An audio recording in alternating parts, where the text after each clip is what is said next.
ইসরায়েলে একযোগে ৩৪০টি মিসাইল হামলা চালিয়েছে লেবাননের সশস্ত্র গোষ্ঠী হিজবুল্লাহ। এছাড়া ড্রোন দিয়েও হামলা চালিয়েছে তারা। যুদ্ধবিরতি চুক্তি নিয়ে আলোচনার মধ্যেই রবিবার ভয়াবহ এই হামলার ঘটনা ঘটল। এতে ইসরায়েলে ব্যাপক ক্ষয়ক্ষতি হয়েছে।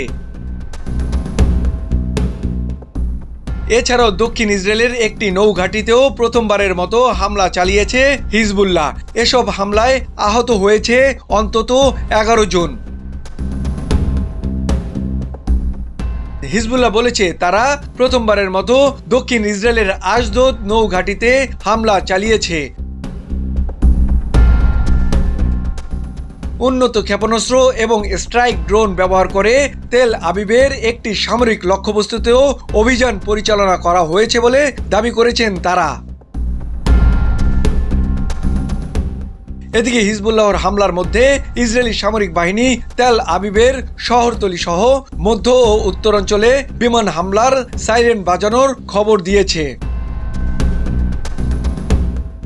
টাইমস অফ ইসরায়েলের খবর অনুযায়ী ইসরায়েলি সামরিক বাহিনী জানিয়েছে তারা উত্তর ইসরায়েলকে লক্ষ্য করে ছোড়া বেশ কয়েকটি ক্ষেপণাস্ত্র আটকে দিয়েছে। লেবানন থেকে ২৫০টি ক্ষেপণাস্ত্র নিক্ষেপ করা হয়েছে বলেও জানিয়েছেন তারা।